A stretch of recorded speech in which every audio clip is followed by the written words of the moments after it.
Janganlah senggol-senggol orang Islam, nanti kena dadamu. Apa dadanya? Kenapa dadanya kena? Nyenggol. Akulah Bapa yang kalian cari, anak jinaku itu Yesus. Kalian kan cari-cari Bapa. Oh, gitu. Makanya kejahatan apa yang dilakukan anakku sehingga mati dia di kayu salib, membusuk, bangkit dari ketiga, dan kalian jadikan Tuhan. Oke. Apalah kesalahan Muhammad sehingga dia 3 hari baru dikubur? Kasihan sekali. Kalau kesalahannya mungkin ada kesalahannya. Kalau dia dikubur tak masalah. Setahu saya yang dihukum mati itu orang-orang yang punya kesalahan, dan Yesus itu kesalahan apa yang dilakukannya sehingga dia mati di kayu salib? Mengaku Allah. Oh, itu kesalahan dia. Jadi itu kesalahan ya? Iya. Udah deal ya, Iya. Jadi gini ya. Jadi kalau ada orang Islam yang mengatakan, di mana Yesus mengaku Allah, gara-gara itulah dia disalib. Kalian sudah dengar ya? Kesalahan Yesus itu mengakui Allah. Udah? Iya. Kalian udah dengar ya? Kesalahannya adalah dia mengatakan bahwa dia adalah anak Allah, sedangkan itu adalah kebenaran. Nah, dia anak Allah, berarti dia punya Bapa kan? Akulah Bapa yang kalian cari. Aku Siapa? biar tahu kau. Aku itu siapa? Anda, Pak Irwan? Iyalah, aku Bapa Yesus, biar tahu kau. Siap. Kalau Yesus sudah bisa membangkitkan Lazarus, cobalah kau sebagai Bapak bangkitkanlah dulu Muhammad yang udah 1400 tahun gak bangkit itu. Kalau kau memang Bapak, ya, kalau kau memang Bapak, tolong bangkitkan dulu Muhammad itu. Aku mau nanya dulu dia, kenapa dia harus menggauli Aisyah 9 tahun? Penasaran aku. Padahal banyak, sensasi apa yang mau dia dapat? Ya, padahal istrinya banyak. Kenapa dia 9 tahun digauli Aisyah? Tolonglah bapaknya Yesus, ya. Tolonglah yang mengaku bapaknya Yesus ini. Bangkitkan dulu Muhammad. Ya, supaya aku bertanya, apalah kenikmatan yang dia terima dari menggauli Aisyah yang 9 tahun? Banyak cerita kau. Anda langsung tidak bisa menjawab ya.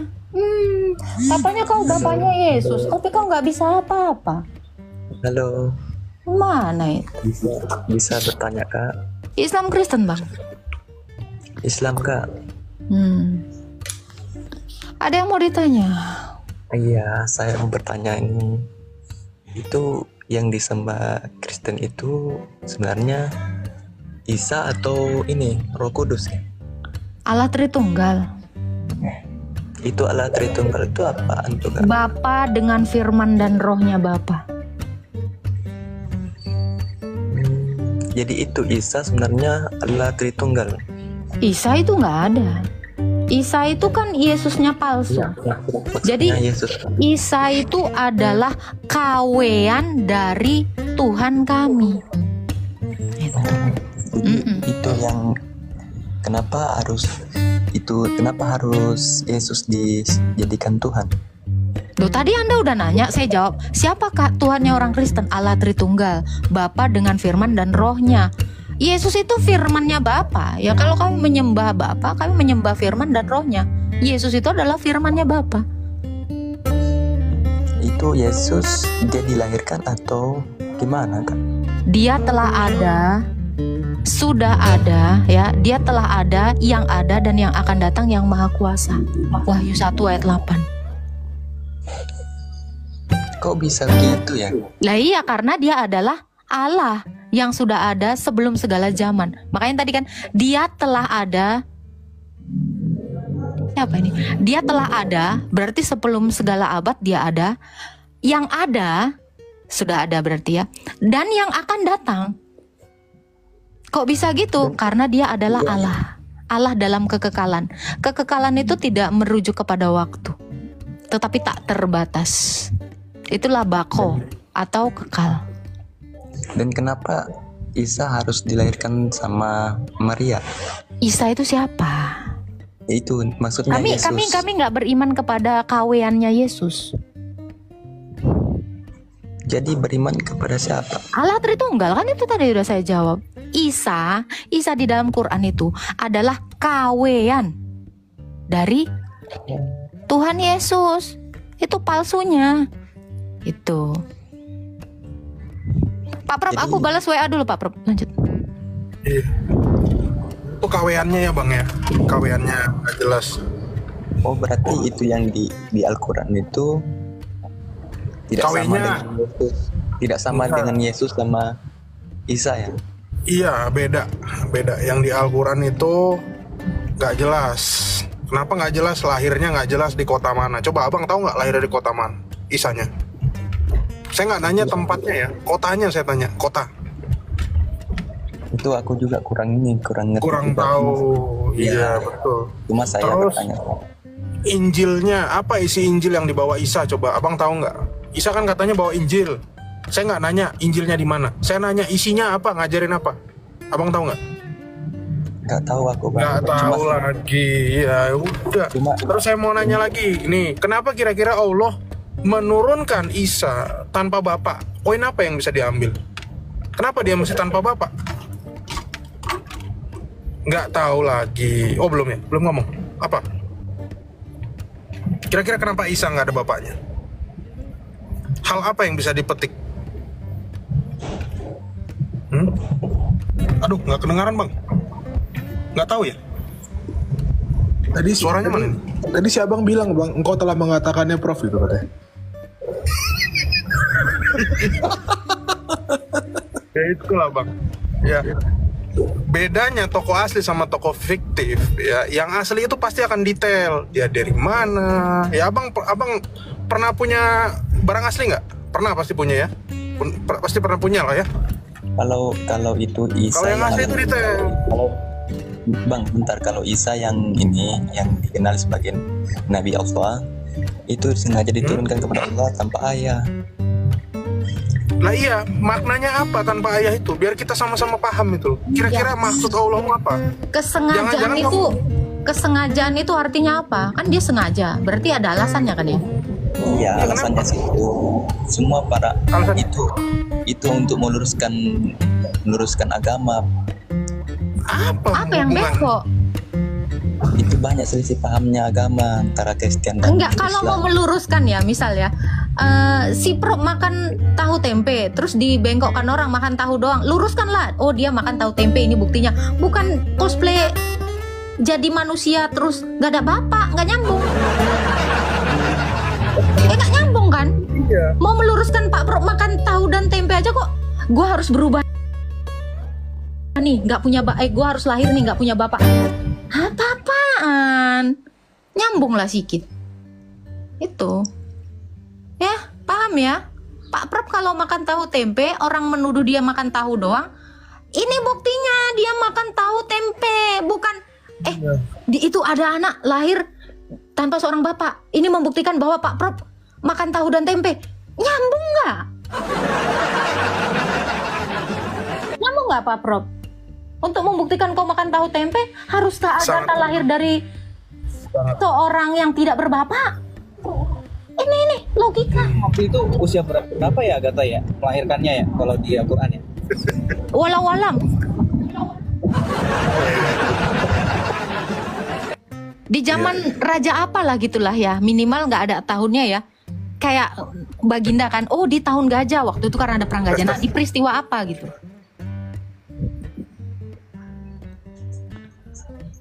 Silakan Bang. Iya, Itulah indahnya. Muhammad lahir di Mekah. Indahnya.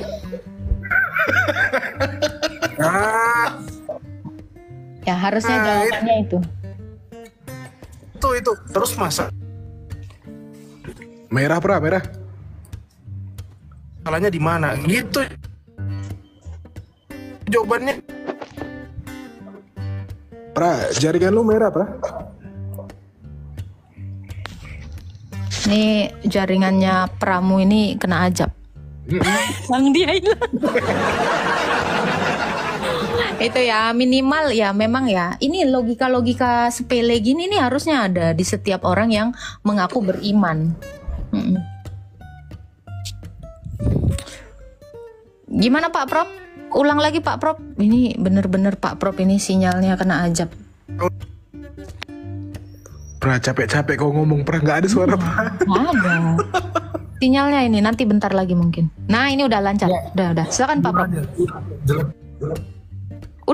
Udah bisa.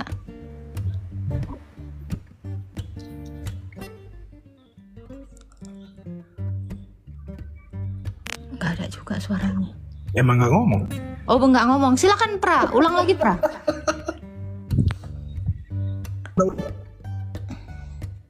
Sinyalnya tak, emosinya. Oh, emang sinyalnya Pra kita ini ya. Iya.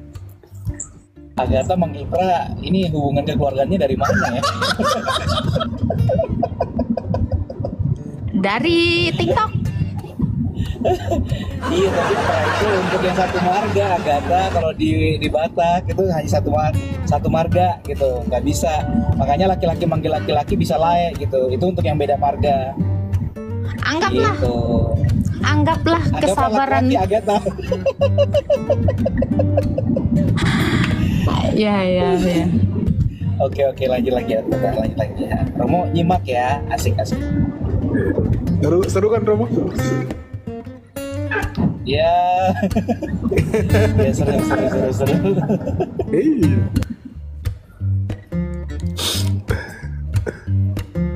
Ini sunnah Rasul ya. Oten pasti nih, tengoklah. Halo, Suna. Kok bisa kau bilang Oten dia? Fotonya? Fotonya apa? Gak tahu, kayak aneh. Halo, Suna. Halo. Halo, Suna.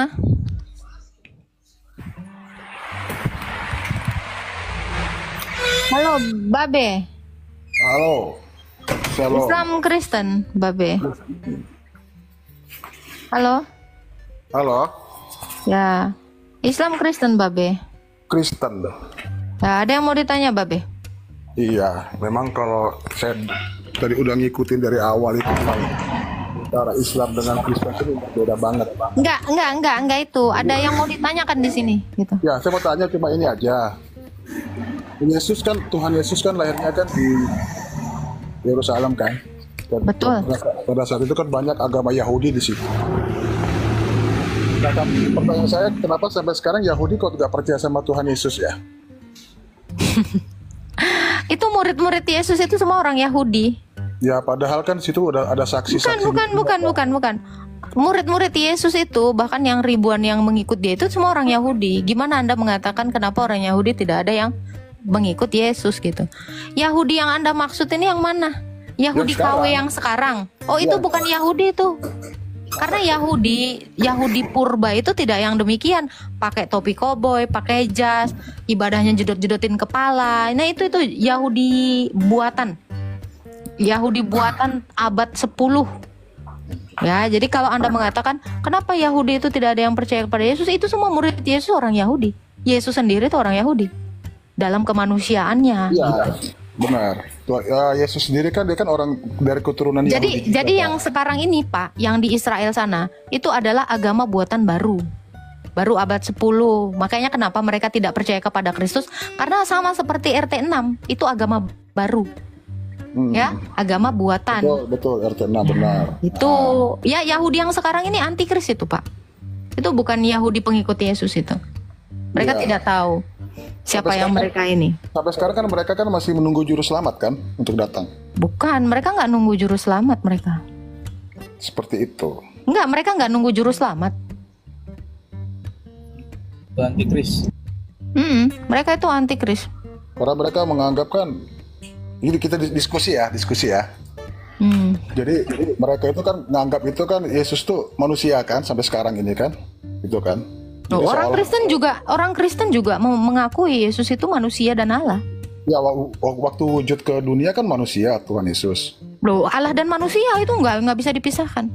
Memang nggak bisa dipisahkan, percaya saya itu gitu kan. Tapi waktu wujudnya waktu wujudnya ada di bumi itu kan manusia. Allahnya, keilahian itu satu di dalam kemanusiaannya itu tak terpisahkan. Kolose 2 ayat 9. Di dalam jasmaninya berdiam seluruh kepenuhan keilahian. Ya. Jadi Yesus itu bukan cuma manusia aja. Dia Allah dan manusia. Jadi yang jadi pertanyaan saya itu sampai sekarang itu waktu Yesus naik ke surga itu kan disaksikan sama 500 orang. Ya kan? Nah 500 orang itu apa bisa kasih kesaksian untuk orang-orang orang-orang di sekitarnya mereka sendiri Kalau salah satu dari 500 orang itu tidak bersaksi, kenapa ada di dalam buku ini? Berarti beberapa orang yang menjadi saksi, yaitu terutama murid-muridnya Yesus yang bersaksi di sini, itu adalah salah satu dari 500 orang Ya, itu. memang buku itu kan buku itu kan sejarah. Alkitab itu kan sejarah yang ditulis kan. Bukan, siapa bilang Alkitab itu sejarah? Sejarah. Alkitab itu, nih Itu Bapak sejarah- kalau nggak tahu, sejarah yang ditulis sama diam. murid. Alkitab ini bukan buku sejarah. Alkitab ini adalah kesaksian para rasul dan para nabi, bukan buku sejarah. Kalau buku sejarah nanti Islam juga mempelajarinya, ya. Hati-hati bernarasi Anda. Buku sejarah. Sejak kapan Alkitab buku sejarah? Ini adalah kesaksian para rasul dan para nabi yang tidak bertentangan dengan fakta sejarah. Bukan artinya ini buku sejarah. Kesaksian. Nah, jadi seperti yang kamu pertanyakan tadi, kalau Yesus itu terangkat ke langit dan disaksikan oleh banyak orang, siapa saksinya? Ini yang menulis ini. Makanya kita katakan Alkitab ini adalah kesaksian para nabi dan para rasul. Tentang siapa? Satu orang yang sudah dinubuatkan dan digenapi, Yesus Kristus. Alkitab kok sejarah? Sejak kapan kau ke toko buku, Alkitab itu masuk dalam kolom sejarah? Nggak ada. Nggak bisa kau cari Alkitab itu kalau kau mau beli di Gramedia, kau carinya di sesi tempat buku sejarah. Gitu, Babe. Ada lagi yang mau ditanya, Babe?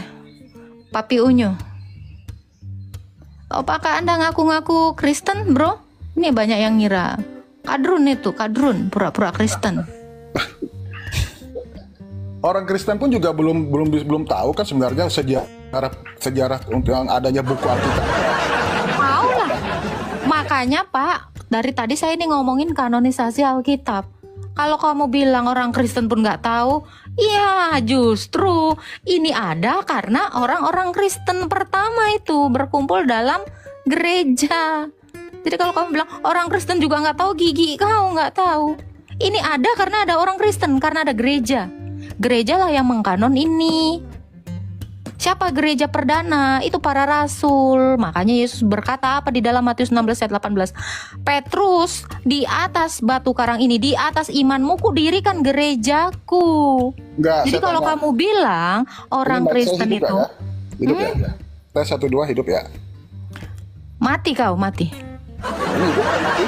Mati. Semua orang yang tidak percaya kepada Kristus itu mati. Yang di luar Kristus itu orang mati.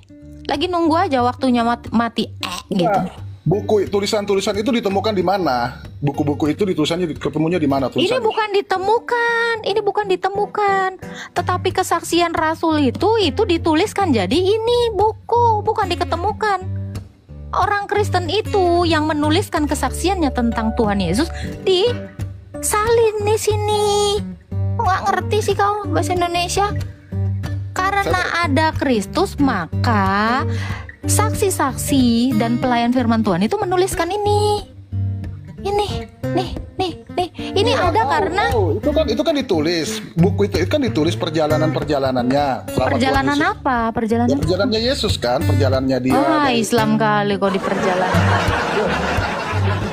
Sekarang buku itu ditemukan di mana? Buku itu mereka beri kesaksian itu tulisannya di mana? Rasul itu sendiri yang menulis apa yang mereka lihat, apa yang mereka Dan dengar. dituntun sama Roh Kudus kan? Mereka Ya. menuliskan dituntun sama Roh Kudus. Ya. Menulis kesaksian deh, saya ngomong kesaksian aja lah. Itu dituntun terus? sama Roh Kudus, dituntun sama Roh Kudus. Buku-buku yang tulisan itu kan pasti kan ditemukan. Nggak ditemukan lah, yang namanya buku ditulis kok ditemukan. Iya kan? Sarap Ditemukan si kau. tulisannya itu. Hey. Buku itu nggak ditemukan. Kalau kau bilang nemu duit, itu juga ketemu. Terus itu apa namanya? Buku. Duit adalah buku karena ditemukan. Ada yang hilang rupanya sehingga diketemukan. Kitab kita itu nggak pernah hilang soalnya. Jadi Emangnya hilang diketemukan. Astaga. Agak lain emang mereka ini, Romo. Coba Bang, diketemukan apa? Jadi kalau aku ketemu batu itu buku disebutnya. Halo Pak Proptes. Aku keputus. Bapak ini Islam atau Kristen? Ngakunya Kristen. Ini suaraku dengar gak ini? Ada. Ada Aman. ya? Nah, aman ya. Ini kita diskusi aja. Anda Islam atau Kristen, Pak? Saya tanya. Saya Kristen. Kristen apa?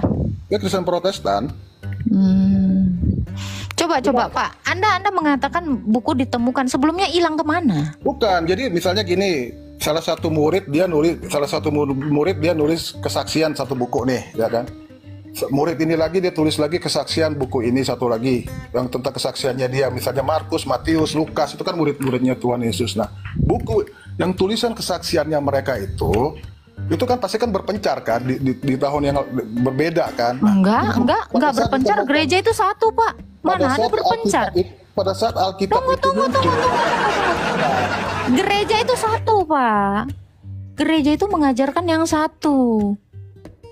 Jadi kesaksian banyak orang ini tentang satu orang. Nggak mungkin beda-beda. Makanya dikatakan ya, satu imam, satu iman, satu baptisan, ya, karena dari satu Roh Kudus. Jadi jangan Bapak bilang terpencar beda-beda, enggak. Di dalam pengakuan iman Nikea dikatakan ya, dan aku percaya kepada satu Roh Kudus, ya, gereja yang kudus, satu gereja yang kudus, satu baptisan, dan satu pengajaran gitu loh. Jadi jangan dibilang lah berbeda-beda, terpencar-pencar. Apa yang diajarkan Matius itu yang diajarkan Lukas. Apa yang diajarkan Lukas itu yang diajarkan juga oleh Yohanes. Satu itu yang diajarkan. Satu dua dengar. Anda yang nggak mendengarkan saya dari tadi. Saya dengar. Jadi gini. Jadi penjelasannya Anda ini membingungkan juga gitu kan itu. Loh, Anda bilang orang Kristen juga nggak tahu ini Alkitab. Gimana ceritanya kok bilang orang Kristen nggak tahu? Karena saya nggak tahu, saya nanya. Jangan bilang orang Kristen. Anda bukan orang Kristen kalau tidak tahu Alkitab. Besok-besok jangan ngaku Kristen. Anda yang nggak tahu Alkitab. Dijadikan satu buku itu, dijadikan satu Alkitab itu pada kapan? Itu loh, dijadikan. Kanon Alkitab ini terjadi di Konsili Kartago tahun 393. 393. Kanonnya masuk dalam kanonisasi itu di Konsili Kartago. Sejak semula ini ya adalah tradisi lisan. Ya, semua apa yang diajarkan para rasul ya. Ada 70 murid, 12 murid dan 1 murid khusus Rasul Paulus. Ini semuanya lisan pengajarannya. Itu. Jadi Alkitab ini aja baru ada abad keempat. Apa kamu mau bilang orang Kristen itu baru ada di abad 4? Kan enggak. Jadi jangan dibilang ini diketemukan. Dijadikan satu buku pada abad keempat. Dikanonkan.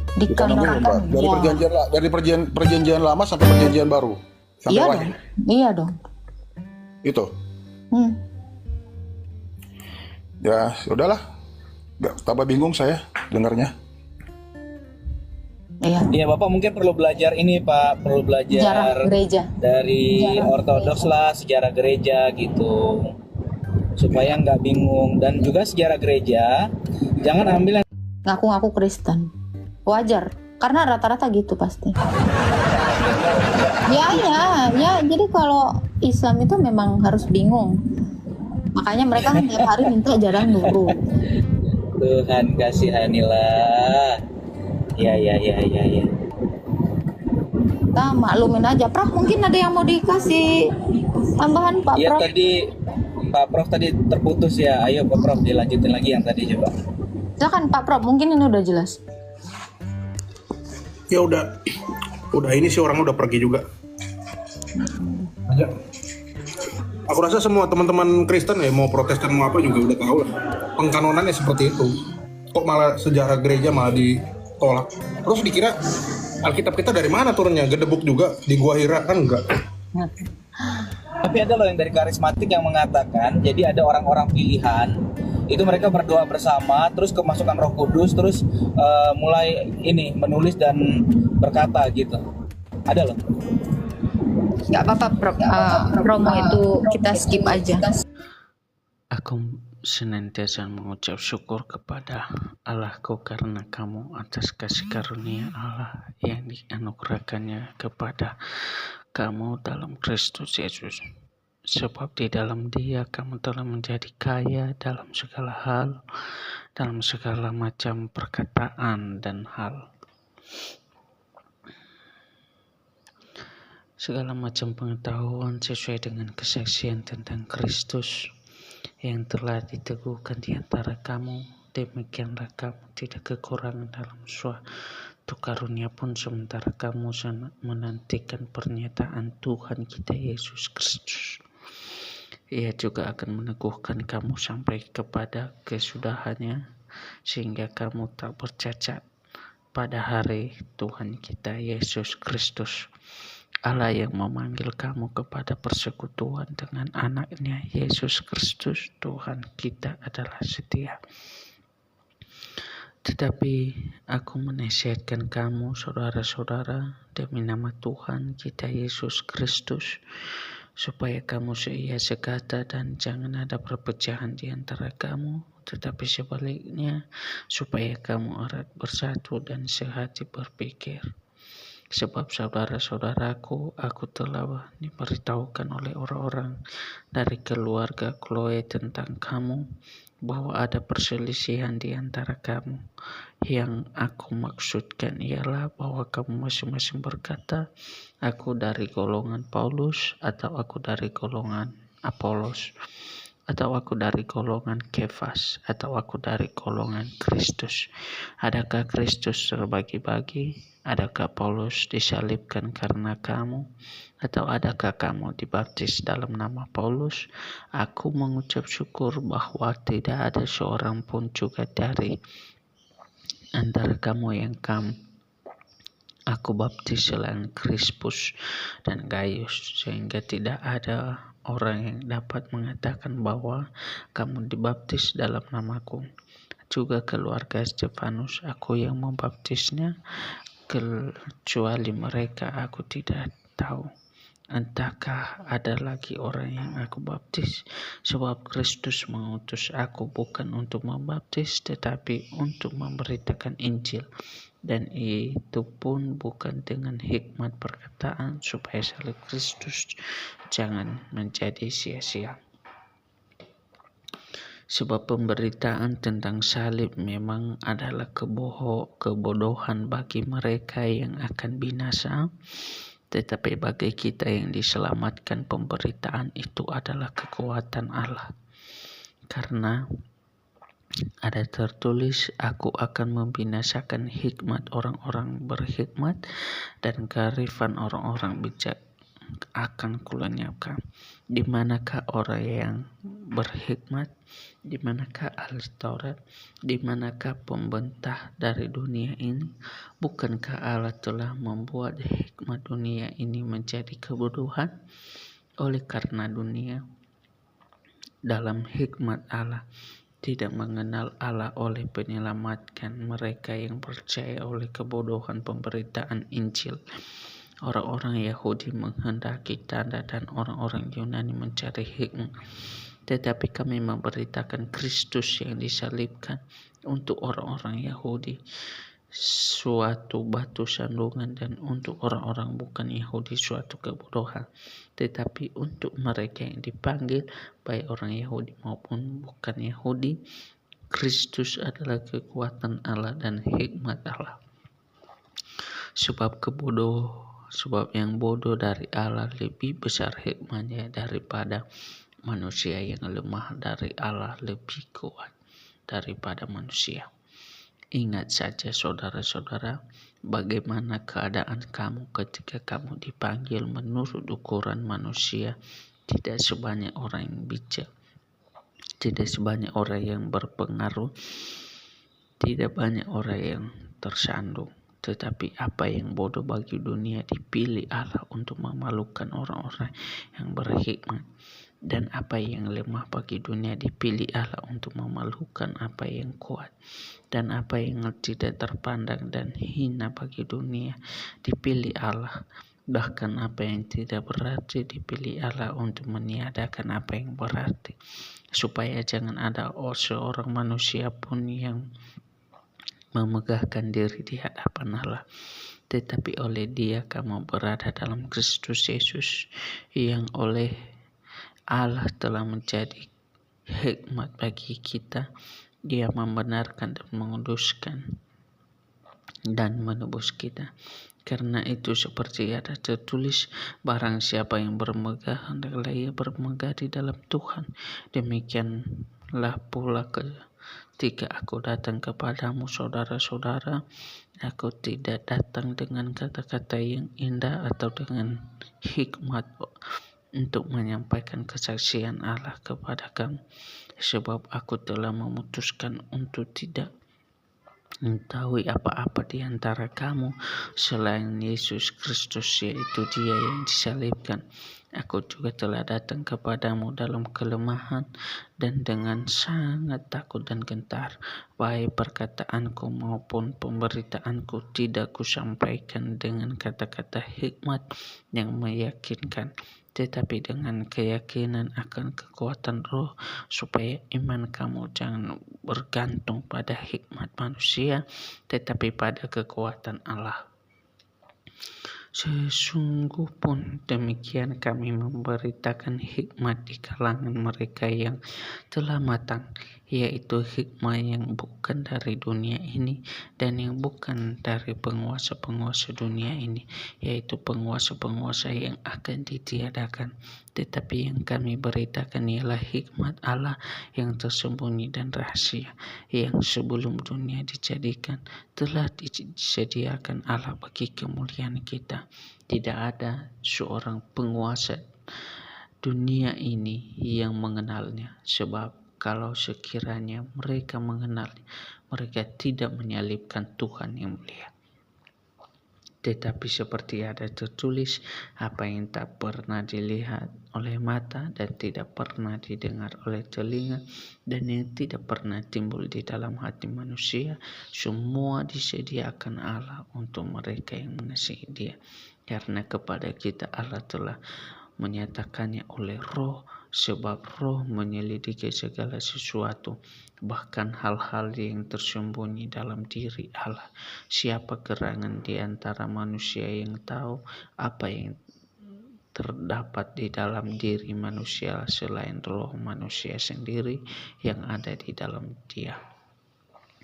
Demikian pula lah tidak ada orang yang tahu apa yang terdapat di dalam diri Allah selain roh Allah.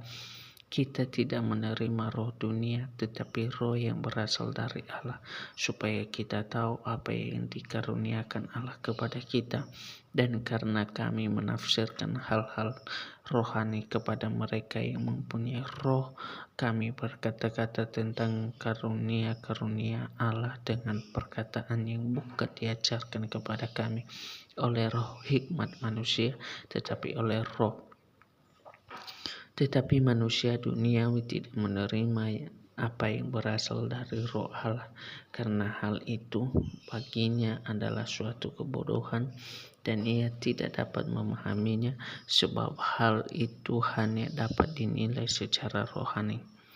Tetapi manusia rohani menilai segala sesuatu, tetapi ia sendiri tidak dinilai oleh orang lain. Sebab siapakah yang mengetahui pikiran Tuhan sehingga ia dapat menasihati Dia? Tetapi kami memiliki pikiran Kristus. Dan aku, saudara-saudara, kepada waktu itu tidak dapat berbicara dengan kamu seperti dengan manusia rohani, tetapi hanya dengan manusia duniawi yang belum dewasa dalam Kristus. Susulah yang kuberikan kepadamu bukanlah makanan keras, sebab kamu belum dapat menerimanya, dan sekarang pun kamu belum dapat menerimanya, karena kamu masih manusia duniawi. Sebab jika di antara kamu ada iri hati dan perselisihan, bukankah hal itu menunjukkan bahwa kamu manusia duniawi dan bahwa kamu hidup secara manusiawi? Karena jika yang seorang berkata, aku dari golongan Paulus, dan yang lain berkata, aku dari golongan Apolos, bukankah itu menunjukkan bahwa kamu manusia duniawi yang bukan rohani? Jadi apakah Paulus pelayan-pelayan Tuhan yang olehnya kamu menjadi percaya, masing-masing menurut jalan yang diberikan Tuhan kepadanya. Aku menanam, Apolos menyirap, tetapi Allah memberi pertumbuhan. Karena itu yang penting bukanlah yang menanam atau yang menyirap, melainkan Allah memberikan pertumbuhan. Baik yang menanam maupun yang menyiram adalah sama, dan masing-masing akan menerima upahnya sesuai dengan kerjaannya sendiri. Karena kami adalah kawan sekerja Allah, kamu adalah ladang Allah, bangunan Allah. Sesuai dengan kasih karunia Allah yang dianugerahkan kepadaku, aku sebagai seorang ahli bangunan yang cakap telah